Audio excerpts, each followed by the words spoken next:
Hi everybody, it's Casey Williams. Well, I was doing research on the Lexus LC500, and one of the bloggers asked, is the LC500 a supercar? Well, a decade ago, I could have answered that question really easily, and I would have said yes. But today there are so many cars that we classify as supercars that it really takes another look at the LC500 to find out. So let's go take a drive and let's see, is it really a supercar? Well, it definitely looks the part of a supercar. In fact, it looks like it just rolled off of an auto show turntable. But you'll recognize it as a Lexus. It's got the spindle grille, looks really nice. I like kind of the detailing in it. Looks very expensive, looks very classy. But from the front, the car looks really wide, really well planted. I think it looks very, very cool. I like the LED headlamps, driving lamps down below. Again, I think it just looks very exquisite. Come around the side, and the body just looks like it's kind of stretch wrapped over the wheels. Big 21-inch wheels at that. I really like how this form comes off the front fender, comes into the A-pillar, looks really good. Carbon fiber roof, also very cool. And I really like this floating roof design on the car. I like how this kind of comes around the back. The chrome strip looks good. And again, things you expect in a concept car, hidden door handles. Press them to lock it. Looks really cool. Love the big fat fenders. Again, if you're really looking for that supercar look, I think that really screams that. You got the big tires underneath of there, big wheels, big fat fenders, looks really good. There's a lot of detail too. Again, things you'd think are more concept car than road car. Kind of like this chrome effect here, kind of the mirrored effect, smoked out, the twin exhausts down below. Again, everything just looks like just very detailed and very designed.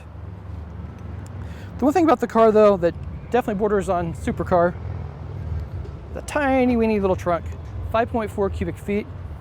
If you're lucky, you can get a few duffel bags, a couple of computer bags, and that's about all you're gonna get in there. But again, it's essentially a 2-passenger car, and that's probably really all you need to get away for a few days. Well, the supercar, concept car theme continues inside as well, but you also realize it's very much a Lexus supercar, concept car, whatever you want to call it. It starts really with the seats. I love these seats. They wrap around you. They're suede, they're heated, they're cooled. It's been the 90s this week. It's just been great to get in the car and have those. And the design of it. Grab handles here on the console. There's another one on the door, so your passenger has something to grab onto and you get onto the track. But being a Lexus, you see the stitch coverings, little button for the glove box, neatly hidden, stitch coverings up here, suede. You've got a suede headliner. Everything just feels very nice, very expensive, as you expect inside of a Lexus.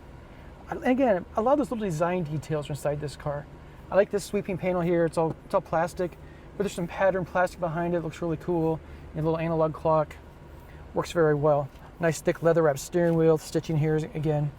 Everything again, just meticulously designed.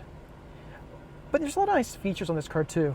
Dual zone automatic climate control keeps it freezing cold in the summertime. And I like how the air vents are just kind of neatly hidden, just very unobtrusive. Got the Mark Levinson audio system. And that brings me one of the things that I really dislike about this car. I don't know why Lexus insists on having a touchpad that works like a mouse in an automobile that can go 168 miles per hour. It's like, it should be a supercar or it should be a desktop computer and not both. And I wish the Lexus would just stop this nonsense and just make a nice, easy touchscreen that works a lot better than this. It's just difficult to use.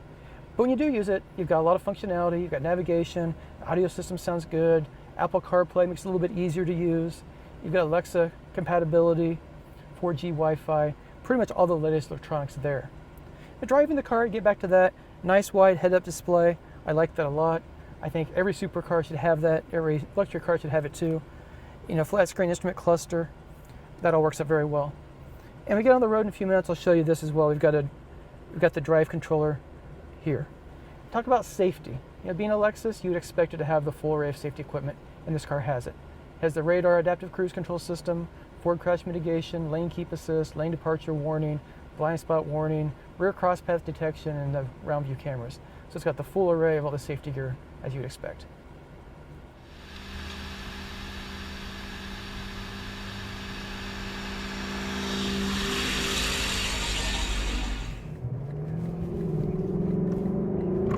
Well, the true mark of a supercar is a powerful engine and also really good handling. And this car has all that.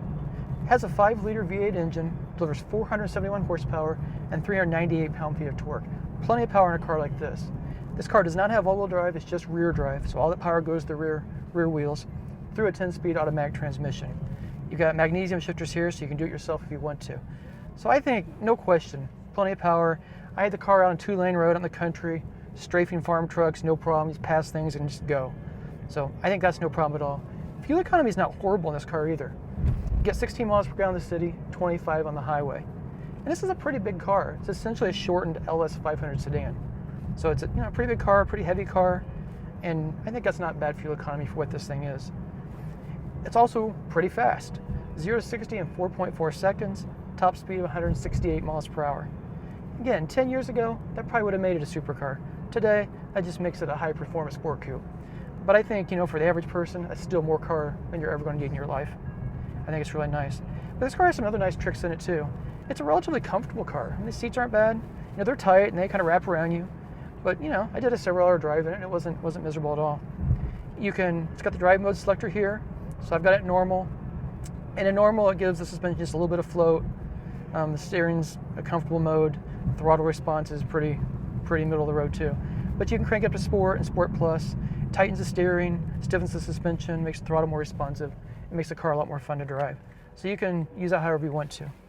Another neat trick this car has is it actually has rear steering. 2 degrees adjustment on it. So when you're turning through 2-lane twisty corners, it turns the opposite direction of the front wheels. I've also noticed when you're parking and trying to go around tight corners, the rear end just feels like it's coming around. Very easy to maneuver for a big car like this. A lot of cars like this are difficult to steer. This one's not one of them. When you're on the highway, the wheels also provide stability, so they turn the same direction as the front wheels on the highway, providing very stable drive when you're on the interstate. So it's just really nice car. You just leave it in the normal mode, and the steering just kind of does its thing, or you can put it on the track and just really drive the heck out of the car. And I think either way it's really nice. The only complaint I have is I had a little hard time adjusting head-up display, trying to get it just right, kind of scrunched down just a little bit. But overall the car is, for something that's a concept car, and my impression of it the last time I drove one was it wasn't very well finished inside. I think this one they've just really stepped it up and just feels very, very nice. Just an enjoyable car to drive.